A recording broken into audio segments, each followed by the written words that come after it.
Hello नमस्कार, कैसे हैं आप सभी। आशा करता हूं कि आप सब बहुत अच्छे होंगे। और यहां पर आज हम क्लास लेने वाले हैं क्लास 11 अध्याय 1 फिजिक्स भौतिक जगत मात्रक और मापन। और 11वीं का यहां पर फुल सिलेबस आपको मतलब कि कंप्लीट कराया जाएगा। और बेसिक इंट्रोडक्शन से हम लोग स्टार्ट करेंगे क्लास को आज, ठीक है ना। सबसे पहले हम पढ़ेंगे कि विज्ञान क्या है। तो विज्ञान कहने से हमारे दिमाग में एक अजब सी हलचल होती है कि आज हमें कुछ न कुछ नया सीखने को मिलेगा, कुछ न कुछ नया समझने को मिलेगा। तो सबसे पहले सवाल हमारा उठता है कि विज्ञान क्या है। तो हम बताना चाहेंगे कि आदि काल से ही लोग कहीं ना कहीं कुछ ना कुछ किसी भी तथ्य को समझने के लिए कुछ न प्रयोग और परीक्षण करते आ रहे हैं। और प्रयोग एवं परीक्षण के आधार पर उन्हें जो ज्ञान प्राप्त हुआ उन्हें ही हम लोगों ने विज्ञान कहा। तो यहाँ समझते हैं कि मनुष्य ने किसी तथ्य को समझने के लिए प्रयोग एवं परीक्षण किया, इस आधार पर उसे जो ज्ञान प्राप्त हुआ उसे विज्ञान कहा गया।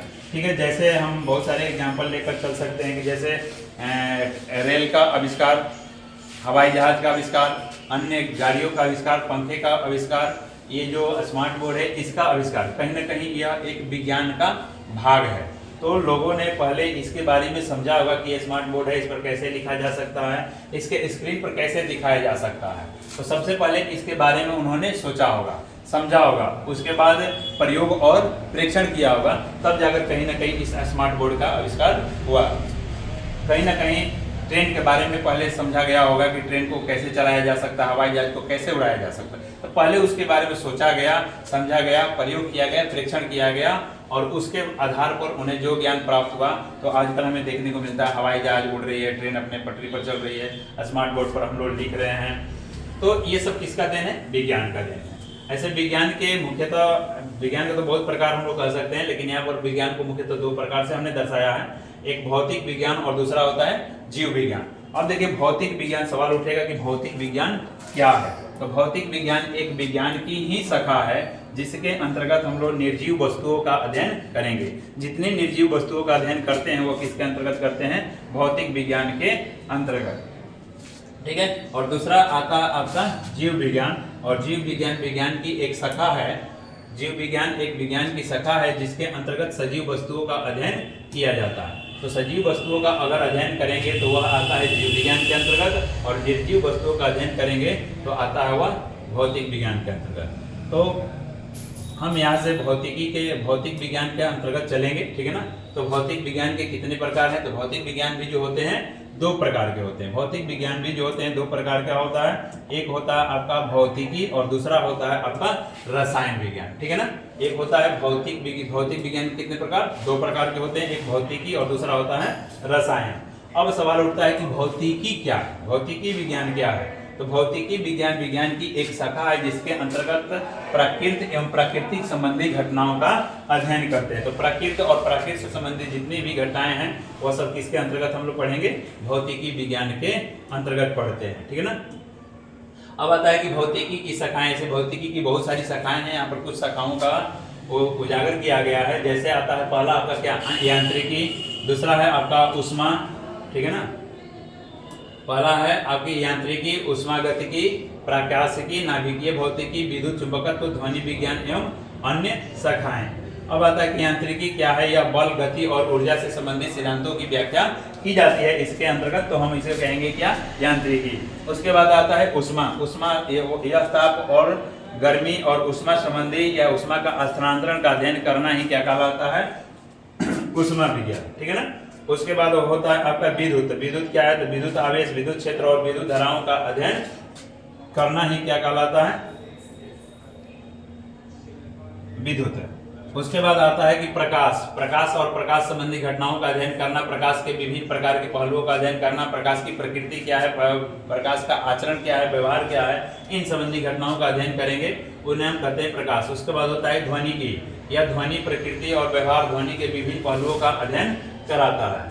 उसके बाद आता है आपका आधुनिक भौतिकी, कण भौतिकी, यह पदार्थ के मूलभूत घटकों और उनके बीच अंतःक्रियाओं का अध्ययन किया जाता है। संघनित पदार्थ भौतिकी जो है यह ठोस और तरल पदार्थों के गुणों का अध्ययन करता है। अब आता है कि भौतिकी की कार्य क्षेत्र और उत्तेजना क्या है। भौतिकी की भौतिकी का कार्य क्षेत्र एवं उत्तेजना।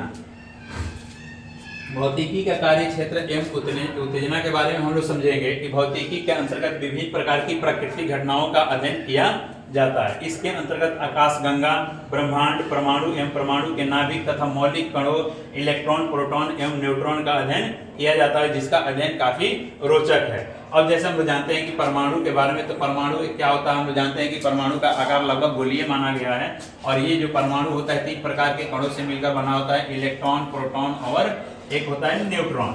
इलेक्ट्रॉन जो होते हैं अपने परमाणु के वृत्तीय कक्षा में चारों तरफ चक्कर काटते हैं, और जो प्रोटॉन और न्यूट्रॉन जो होता है नाभिक में उपस्थित रहता है। प्रोटॉन एक धनावेशित कण है और न्यूट्रॉन जो है इस पर कोई आवेश उपस्थित नहीं होता है, लेकिन इलेक्ट्रॉन एक ऋणावेशित कण है जो कि नाभिक के चारों ओर चक्कर काटता है। ठीक है, उसके साथ साथ हम लोग क्या करते हैं, पदार्थ की ऊर्जा, बल, अंतरिक्ष, समय शामिल इत्यादि है।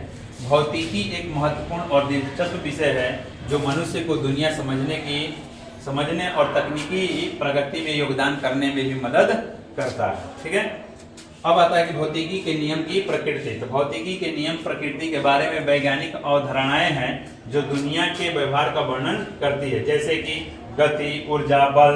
ये नियम प्रायोगिक अवलोकन के माध्यम से निर्धारित किए जाते हैं और इन्हें गणितीय रूप में भी व्यक्त किया जाता है, जिसे हम लोग कहते हैं क्या, सांख्यिक रूप में व्यक्त कर सकते हैं। ठीक है ना। अब आता है वैज्ञानिक नियम। तो बहुत सारे ऐसे नियम हैं जो गुरुत्वाकर्षण नियम है, ऊर्जा संरक्षण का नियम है, द्रव्यमान संरक्षण का नियम है। ये सारे जितने भी नियम हैं वैज्ञानिक नियम है। ठीक है, अब उसके बाद कुछ है आगे हम अगले टॉपिक की ओर चलते हैं कि मात्रक और मापन। ठीक है, मात्रक और मापन क्या है। ठीक है ना। तो मात्रक और मापन को बहुत ही आसान शब्दों में हम लोग समझेंगे कि मात्रक और मापन, मात्रक की उत्पत्ति क्यों किया गया है। तो मात्रकों की उत्पत्ति किया गया है मापने के लिए। अगर मापन नहीं होता तो हम किसी भी भौतिक राशि को अगर कहीं से खरीदते हैं तो हमारे अंदर एक संतुष्टि नहीं बनी रहती। कहीं दुकानदार के पास जाते हैं और आपने कुछ पैसे दिए और उनसे आपने बोला कि मुझे चीनी दीजिए, तो चीनी आप जब दे रहे हो, पैसा दे रहे हो, तो चीनी वो आपको दिया ऐसे ही आपको हाथ से उठाकर और दे दिया, तो आपके कहीं ना कहीं मन में ये धारणा बनी रहती है कि कहीं ये चीनी हमको सही जो द्रव्यमान दिया है कि नहीं दिया है। तो इन कंफ्यूजन को दूर करने के लिए मात्रकों का उपयोग किया गया है और मात्रक का उपयोग भौतिक राशि को मापने के लिए किया जाता है। तो चलिए इसकी शुरुआत करते हैं, मात्रक एवं मापन। ठीक है,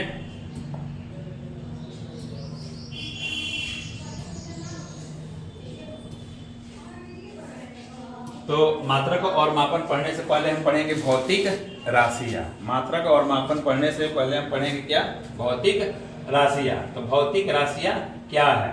तो भौतिक राशियां ब्रह्मांड में जितनी भी भौतिक राशियों को, यानी वैसी राशियां जिन्हें मापा या तौला जा सके, जिन्हें मापा या तौला जाता है उन्हें हम लोग भौतिक राशि कहते हैं। जैसे लंबाई, द्रव्यमान, समय, बल, ऊर्जा, इन सबको हम लोग क्या कर सकते हैं, माप सकते हैं और तौल सकते हैं। द्रव्यमान को हम लोग तौल सकते हैं, लंबाई को माप सकते हैं, समय को मापते हैं, है ना। तो इन सब को हम लोग क्या कहेंगे, भौतिक राशियां कहते हैं। ठीक है ना। भौतिक राशियों के प्रकार, भौतिक राशियां जो होती है 3 प्रकार की होती है, मूल राशि या आधारी राशि, व्युत्पन्न राशि और पूरक राशि। ठीक है ना। वे राशियां जिन्हें व्यक्त करने के लिए किसी अन्य राशि की आवश्यकता नहीं होती है उन्हें हम मूल राशि कहते हैं। ठीक है, उन्हें मूल राशि कहते हैं। ठीक है ना। तो मूल राशि वैसी राशियां हैं जिन्हें व्यक्त करने के लिए अन्य राशियों की जरूरत नहीं पड़ती है, उन्हें हम मूल राशि कहते हैं। तो मूल राशि जैसे देखिए लंबाई को मापने के लिए हमें किसी अन्य राशि की जरूरत नहीं होती, क्योंकि लंबाई एक खुद अपना ही राशि है और उस राशि को हम लोग क्या कहेंगे, मूल राशि।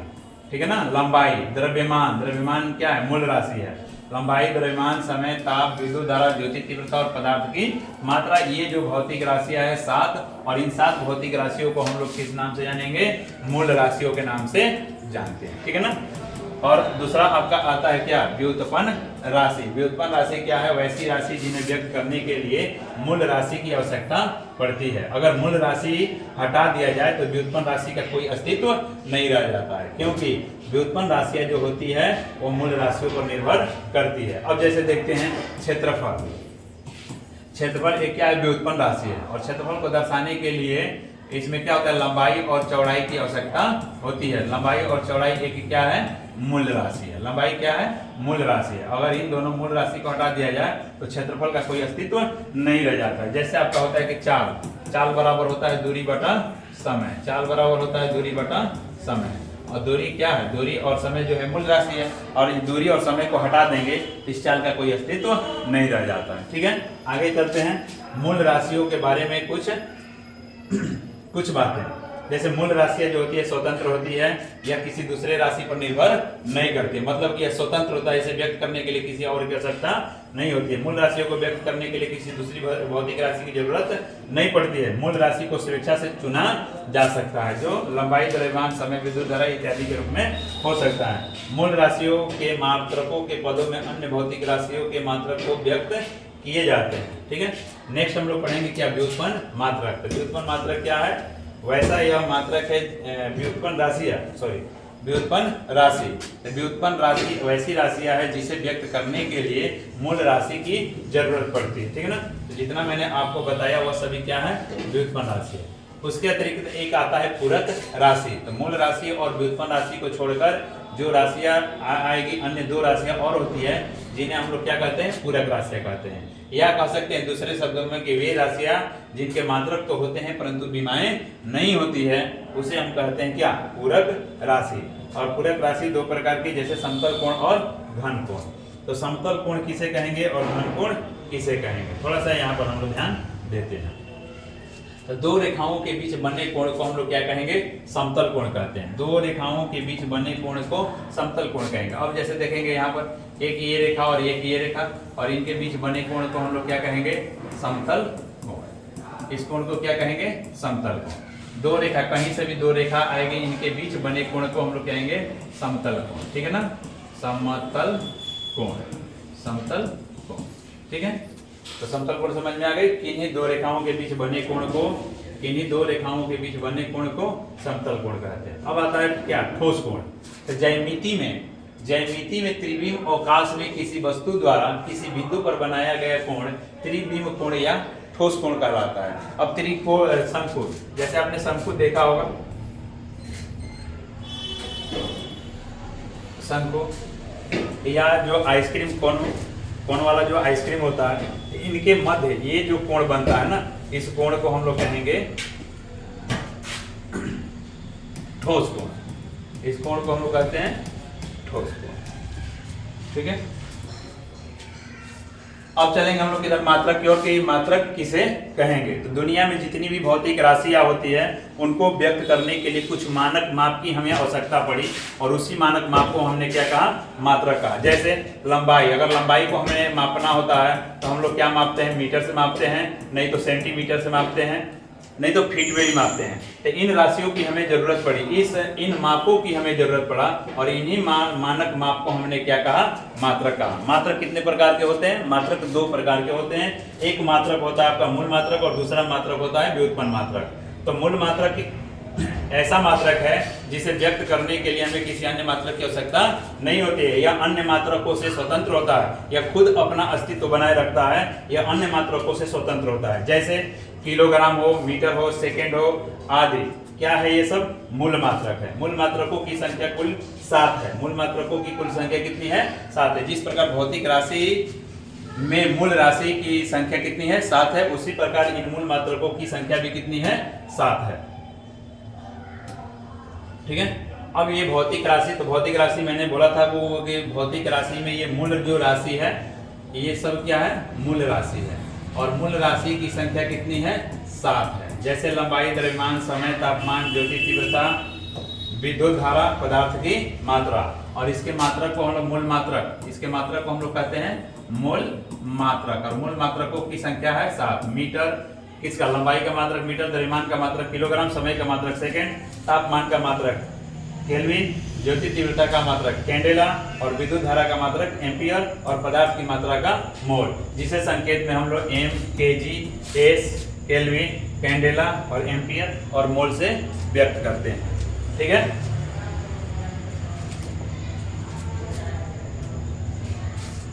उसके बाद आता है आपका व्युत्पन्न मात्रक। व्युत्पन्न मात्रक वैसा मात्रक है जिसे मूल मात्रक की सहायता से व्यक्त किया जा सकता है। जिसे व्यक्त करने के लिए मूल मात्रक की आवश्यकता पड़ती है उसे हम लोग कहते हैं व्युत्पन्न मात्रक। जैसे क्षेत्रफल का मात्रक क्या होता है? Metre square. अब क्षेत्रफल का जो मात्रक हुआ मीटर स्क्वायर को हम लोग कहते हैं व्युत्पन्न मात्रक, क्योंकि क्षेत्रफल बराबर होता है क्या? लंबाई गुने चौड़ाई। अब लंबाई का जो है अब एक मूल राशि है और इसका अपना मात्रक होता है मूल मात्रक, जिसे हम मीटर से व्यक्त करते हैं। तो लंबाई और चौड़ाई मूल मात्रक है और मूल राशि है और इसका मात्रक होता है मीटर, और मीटर में मीटर से गुणा करेंगे तो मीटर। अगर इस मीटर स्क्वायर को हटा दिया जाए तो क्षेत्रफल के मात्रक का कोई अस्तित्व नहीं रहेगा। क्षेत्रफल का कोई मात्रक व्यक्त ही नहीं कर सकते। अतः क्षेत्रफल के मात्रक को व्यक्त करने के लिए मूल मात्रक मीटर पर निर्भर करना पड़ता है। उसी प्रकार होता है कि चाल बराबर दूरी बटा आपका होता है समय। तो दूरी और समय एक क्या है? मूल राशि है, और इन मूल राशि का मात्रक होता है दूरी का मात्रक होता है आपका मीटर और समय का मात्रक होता है सेकंड, जिसे हम लोग मीटर प्रति सेकंड में भी व्यक्त करते हैं। ठीक है। तो आगे हम लोग नेक्स्ट पार्ट में हम लोग पढ़ेंगे, पार्ट 2 में पढ़ेंगे मात्रकों की पद्धतियां। ठीक है ना। नेक्स्ट पार्ट में हम लोग पढ़ेंगे कि मात्रकों की पद्धतियां, हम लोग मात्रकों को किन किन रूपों में व्यक्त कर सकते हैं। ठीक है ना। तो अगले पार्ट में हम लोग पढ़ेंगे मात्रकों की पद्धतियां, जिसमें आपका आता है एपीएस पद्धति, सीजीएस पद्धति, एमकेएस पद्धति और एक होता है आपका एसआई पद्धति।